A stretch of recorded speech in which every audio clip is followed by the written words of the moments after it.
सरकारों ने हमारी इसलिए नहीं सुनी क्योंकि हमारे जो समाज है वो मुख्य धारा में अभी जुड़ ही नहीं पाए। सरकारें जो सुनती है वो उन लोगों की सुनती है जिनकी शासन और प्रशासन में हिस्सेदारी है। तो उन्होंने क्लियर कहा था कि ये समाज आज भी मुख्य धारा से नहीं जुड़ पाए हैं। ये 32 जातियां आज भी मुख्य धारा से नहीं जुड़ पाई है। आरक्षण देना चाहिए। क्यों? क्योंकि आज तक इन समाजों का कोई भी जनप्रतिनिधि नहीं बन पाया।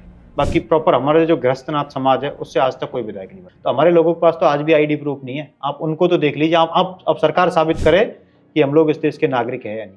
10% आरक्षण अलग से दिया जाए, क्योंकि इसमें जो 32 जातियां आती है, जैसे नाथ समाज है उसको ओबीसी में डाल रखा है, राई का समाज उसको एमबीसी में डाल रखा है, कालबेलिया समाज उसको एससी में डाल रखा है। लेकिन आप एक अंदाजा लगाइए, जैसे ओबीसी को आरक्षण 27% है, लेकिन 27% में से आप आरएएस का भी रिजल्ट उठा के देखोगे तो 27% में से जैसे नाथ समाज ओबीसी में, तो नाथ समाज का एक भी आरएएस नहीं बना है, क्योंकि अशिक्षा है। अशिक्षा के कारण वो प्रॉपर जवाब नहीं दे पाते बेचारे, उसके बाद इनके कागज फेंक दिए जाते हैं। नमस्कार दोस्तों, आपका स्वागत है भारत रफ्तार में और मैं हूं आपके साथ हरी। आज हमारे साथ हमारे खास मेहमान है शेर सिंह योगी। शेर सिंह जी कैसे हो? मैं एकदम बढ़िया सर। और शेर सिंह जी, आपके जिस जाति से आते हो, घुमंतु और अर्ध घुमंतु जाति, उन जातियों को लेकर कई बार बड़े बड़े आंदोलन हुए और उन आंदोलन का कोई निष्कर्ष नहीं निकला। सरकार ने कोई भी जवाब नहीं दिया। जोधपुर में भी आंदोलन हुआ, जयपुर में भी हुआ, पाली में भी हुआ। अब मैंने फेसबुक पे एक पोस्ट भी देखी है कि उसको लेकर अब कोई एक और बड़ा आंदोलन होने वाला है। जी बिल्कुल। देखिए 7 नवंबर को सुमेरपुर पाली में बालराई करके एक गांव है, जहां डोडेश्वर भगवान का, हमारे घुमंतु और घुमंतु समाज का बड़ा मंदिर है, और वहां से एक साइड से NH-62 निकलता है और एक साइड से रेल लाइन निकलती है। 7 नवंबर को 1 लाख लोगों के साथ हम लोग उस हाईवे को जाम करने का काम करेंगे और रेल लाइन को रोकने का काम करेंगे। सरकारों ने हमारी इसलिए नहीं सुनी क्योंकि हमारे जो समाज है वो मुख्य धारा में अभी जुड़ ही नहीं पाए। सरकारें जो सुनती है वो उन लोगों की सुनती है जिनकी शासन और प्रशासन में हिस्सेदारी है। हमारे समाजों में तो जो सामाजिक समानता है वही अभी नहीं है। हमारे लोगों के पास एजुकेशन ही नहीं है। हमारे लोग 1% के लगभग अभी शिक्षित हुए, ओनली 1% लोग। तो आप अंदाजा लगा सकते हैं कि हमारी जो सामाजिक स्थिति है वो क्या होगी। एक ये आपके जो समाज है उसमें डीएनटी करके चलता है, इसमें ये डीएनटी क्या है और इसका मतलब क्यों गठन किया गया था, क्या रीजन था इसका? आप इसके बारे में थोड़े हमारे दर्शकों को बताएंगे? जी देखिए, डीएनटी डी नोटिफाइड ट्राइब एक कैटेगरी है। जिस तरीके से एसटी, एससी और ओबीसी एक कैटेगरी है ना, उसी तरीके से आरक्षण के लिए डीएनटी का गठन किया गया। केंद्र सरकार और सुप्रीम कोर्ट की अनुशंसा पर 2 आयोग, जो ऐसे समाज है घुमंतु और घुमंतु, उन समाजों की स्थिति का जायजे के लिए 2 आयोगों का गठन किया गया। एक तो बालकृष्ण रेणके आयोग और दादा इदाते आयोग। दोनों आयोगों ने अपनी रिपोर्टें सुप्रीम कोर्ट को जब सौंपी तो उन्होंने क्लियर कहा था कि ये समाज आज भी मुख्य धारा से नहीं जुड़ पाए हैं। ये 32 जातियां आज भी मुख्य धारा से नहीं जुड़ पाई है। तो दादा इदाते आयोग की रिपोर्ट ने तो यहाँ तक कहा है कि इन समाजों का राजनीति में भी हस्तक्षेप होना चाहिए, राज्यसभा में भी इन लोगों को आरक्षण देना चाहिए। क्यों? क्योंकि आज तक इन समाजों का कोई भी जनप्रतिनिधि नहीं बन पाया। मैं ऐसे समाज से आता हूं जिस समाज का आजादी के बाद आज तक कोई विधायक नहीं है। आजादी के बाद आज तक कोई भी विधायक एक भी विधायक राजस्थान के अंदर हमारे समाज का आज तक नहीं बना है। राजस्थान के बाहर तो बनती होंगे। राजस्थान के बाहर देखिए, हमारे नाथ संप्रदाय के नाम से बहुत लोग बनते हैं। बाकी प्रॉपर हमारे जो गृहस्थनाथ समाज है उससे आज तक कोई विधायक नहीं बना। नाथ समाज या फिर कोई भी ऐसा समाज जो ये 36 से ज्यादा घुमंतु जातियां, इनसे कोई भी है? इनमें से कुछ एक लोग हैं जो किसी ना किसी पार्टी से बन के आते हैं, लेकिन वो हमारे लोगों की ना तो पैरवी कर पाए आज तक, ना हमारे लोगों को मूलभूत आवश्यकताओं की पूर्ति कर पाए। अब देखिए, हमारे समाजों में, इन घुमंतु समाजों की स्थिति ये है, आप विधायक तो तब बनाएंगे ना जब किसी के पास स्थायी पता होगा। हमारे लोगों को विधायक तो दूर की बात, हमारे लोगों के तो आधार कार्ड ही आप बना दीजिए।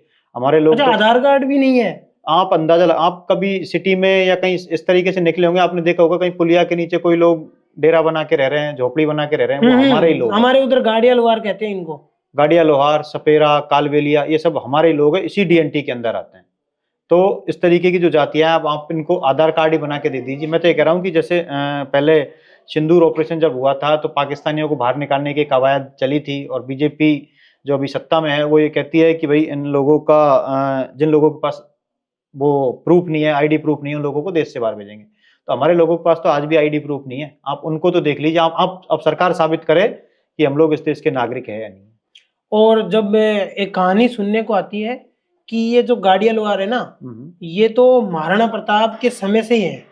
देखिए, ये इंडिया में है गाड़िया और लोहार समाज है ना, वो राजस्थान का गर्व और गौरव वाला समाज है। महाराणा प्रताप के साथ इन्होंने एक प्रण लिया था कि साहब, जब तक चित्तौड़ आजाद नहीं होगा तब तक हम लोग इस महल में वापस नहीं आएंगे या चित्तौड़ में वापस नहीं आएंगे। चित्तौड़ तो आजाद हो गया, महाराणा प्रताप के वंशज तो महल में वापसी कर गए, लेकिन ये गाड़िया लोहार समाज दोबारा कभी वापसी नहीं कर पाया। और जब पंडित नेहरू ने 1952 में इनको वापसी करवाने की कोशिश करी भी, तो इन जो बाद में जो सरकारें आई, अधिकारी आए, वो इनका हक खा गए और आज ये समाज दर दर की ठोकरें खाने को मजबूर है।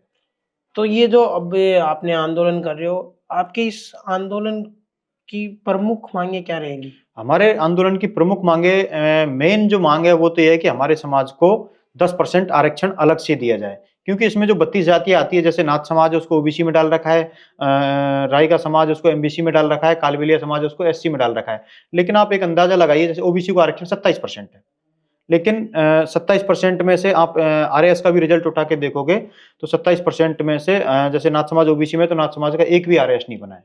तो अगर हमारे लोगों को 10% आरक्षण अगर मिल जाता है तो उसी आरएएस में से, अभी की आरएएस भर्ती में हमारे 240 लोग आरएएस होते। अब आप अंदाजा एक चीज का लगाइए सर, कि अगर हमारे लोगों को आरक्षण नहीं है, अब 27% आरक्षण में से अगर कहीं 100 वैकेंसियां आती है 27 में से, तो हमारे लोगों का एक भी बच्चा सेलेक्ट नहीं हो पाता। उसका कारण, चाहे हमारे बच्चे तैयारी भी कर रहे हैं ना, तो भी सेलेक्ट नहीं हो पाते। उसका कारण है कि हमें ऐसे बाड़े के अंदर बांध दिया है जिसमें मारने वाले सींगों वाली गाय है, भैंस है और बड़े बड़े खूंखार जानवर है, उनके बीच में हम भेड़ बकरियों को बांध दिया गया है। तो आप अंदाजा लगाइए कि हमारी पार कैसे पड़े इन लोगों के बीच में। तो ना तो ओबीसी में हमारा काम चल पा रहा, कालबेलिया समाज को एससी में डाला। अब जो समाज जिसके पास घर ही नहीं है, जिनके बच्चों को स्कूल आंगनवाड़ी का पता ही नहीं है, जिनके बच्चों के पास आधार कार्ड ही नहीं है, उनको आप किसी भी कैटेगरी में डाल लो, कोई काम चलने वाला नहीं है। तो डीएनटी को हम ऐसे मान रहे हैं कि भाई अलग से हमको डीएनटी को अगर 10% आरक्षण मिल जाए तो हमारे लोग मुख्य धारा में आ जाए। और एक डिमांड हमारी ये भी है कि जैसे डीएनटी में क्या है, अभी एक प्रमुख जो समस्या मेन आ रही है, हमारे लोगों को डीएनटी में शामिल तो कर लिया, लेकिन नामों के जो विसंगतियां आ रही है ना, उसके नाम पे ये तहसीलदार और ये कलेक्टर इतनी मनमानी कर रहे हैं कि हमारे लोगों के डीएनटी के सर्टिफिकेट ही नहीं बना रहे, क्योंकि अशिक्षा है। अशिक्षा के कारण वो प्रॉपर जवाब नहीं दे पाते बेचारे, उसके बाद इनके कागज फेंक दिए जाते हैं ऐसे। तो आपने इस आंदोलन की शुरुआत पाली से की थी मेरे हिसाब से? बिल्कुल, हमने इस आंदोलन की शुरुआत पाली से करी थी। पहला आंदोलन हमने पाली में किया, उसके बाद हमने फरवरी में जोधपुर कलेक्ट्रेट को घेरा। 1 जुलाई को बीटी ग्राउंड जयपुर में हमने भजनलाल शर्मा के खिलाफ आंदोलन किया और भजनलाल शर्मा का सबसे बड़ा पुतला फूंकने का काम हम घुमंतू समाज के लोगों ने किया। हमने इस आंदोलन को महाबहिष्कार आंदोलन नाम दिया है। सरकार की योजनाएं हमारे लिए आती तो बहुत है, लेकिन वो क्या केवल कागजों में रह जाती है, और कागजों में रहने के बाद धरातल पे इनका कोई भी वजूद नहीं होता। या तो अधिकारी कर्मचारी इनको खा जाते हैं या किसी नेता के भेंट चढ़ जाती है। तो पाली से शुरुआत करके अब वापस पाली की तरफ रुख कर रहे हो, ऐसा क्यों? देखिए, पहले जो थी ना, वो हमारी छोटी छोटी कड़ियों के रूप में हमने आंदोलन की, क्योंकि किसी भी आंदोलन की पृष्ठभूमि को तैयार करने के लिए एक जन चेतना की आवश्यकता होती है। लोग आपसे शुरू में तो इतने जुड़ेंगे नहीं, क्योंकि अशिक्षित समाज है, कमजोर समाज है, गरीब समाज है, तो संसाधनों की कमी है। तो इस चक्कर में पाली को हमने इसलिए नोट किया है सर कि एक तो हमारे वहाँ सुविधाएं हैं, हाईवे नजदीक है, दूसरा रेल लाइन पास से जाती है, डोडेश्वर भगवान का वहाँ मंदिर है, और सबसे बड़ी जो मेन बात यह है कि जो घुमंतू समाजों की सबसे ज्यादा जो पॉपुलेशन है, सबसे ज्यादा पॉपुलेशन पाली, जोधपुर, मारवाड़ यहीं बसती है। तो इसलिए, क्योंकि जहां हमारी ज्यादा संख्या होगी वहीं हमारा बहुमत होगा, बहुमत होगा तो निश्चित रूप से सरकार पे दबाव बनेगा। तो वैसे इस जो ये आंदोलन है, इस आंदोलन का नेतृत्व कौन करता है? इस आंदोलन का देखिए, समाज वाइज तो समाज के प्रत्येक समाज के अपने अपने प्रतिनिधि है, लेकिन इसके जो मुख्य नेतृत्व कर रहे हैं वो लाल सिंह जी रायका कर रहे हैं। लाल सिंह जी रायका बहुत एजुकेटेड आदमी है, बहुत सम्मानीय आदमी है, और मैं तो ये कहता हूँ कि हमारे घुमंतू समाजों के कर्नल किरोड़ी सिंह बैंसला है। अच्छा, कर्नल किरोड़ी सिंह बैंसला है। तो कर्नल किरोड़ी सिंह बैंसला का नाम लेके या उनके यहाँ से शुरुआत आप करते होंगे, और ये जो आंदोलन है पाली में, जो चलने वाला आंदोलन है, इसको लेकर क्या तैयारियां चल रही है अभी? देखिए, इस आंदोलन नहीं है, ये हमारा महापड़ाव है। अच्छा, महापड़ाव है। महापड़ाव हमारा इस तरीके का है कि 7 नवंबर को हम सुबह वहां सभा करेंगे। 4 बजे तक का सरकार को अल्टीमेटम है हमारा। 4 बजे तक या तो सरकार हमसे वार्ता करने के लिए रोड पे आ जाती है। अगर सरकार नहीं आती है तो निश्चित तौर पर हम रेल लाइन की तरफ बढ़ेंगे और हाईवे की तरफ बढ़ेंगे। तैयारियों का ये है कि वहाँ ग्राउंड की सारी व्यवस्था हो गई है। हमारे समाज के जन सहयोग के द्वारा हमारे लोग आर्थिक सहयोग भी कर रहे हैं, जिससे जिस तरीके का सहयोग हो रहा है वो लोग सहयोग कर रहे हैं और लोगों में खासा उत्साह है। हमारे लोगों में, हमारे लोगों को हमारे लाल सिंह जी रायका ने एक नारा दिया है कि महात्मा गांधी के तर्ज पर कि करो या मरो, घुमंतुओं करो या मरो। अब हमारी ये अंतिम लड़ाई है और फाइनल लड़ाई है। या तो हम लोग वहां से 10% आरक्षण लेके उठेंगे या सरकार को निश्चित रूप से हमें सही वहां पे करना पड़ेगा। तो फिर किसी बड़े नेता से भी बात चल रही है? क्योंकि लोग कहते हैं कि अगर कोई बड़ा नेता आ जाता है ना किसी आंदोलन में, तो वो आधा आंदोलन तो वैसे ही सफल हो जाता है। देखिए, हनुमान बेनीवाल जी से हमने पहले समर्थन मांगा, नरेश मीणा जी ने हमारा समर्थन किया, रविंदर सिंह भाटी का आपने अभी देखा ही होगा, रविंदर सिंह भाटी जी हमारा समर्थन करते हुए भी नजर आए थे। कैसे रविंदर सिंह भाटी जी ने पिछली जब विधानसभा जब चल रही थी तो विधानसभा में हमारे लोगों की मांग भी उठाई थी।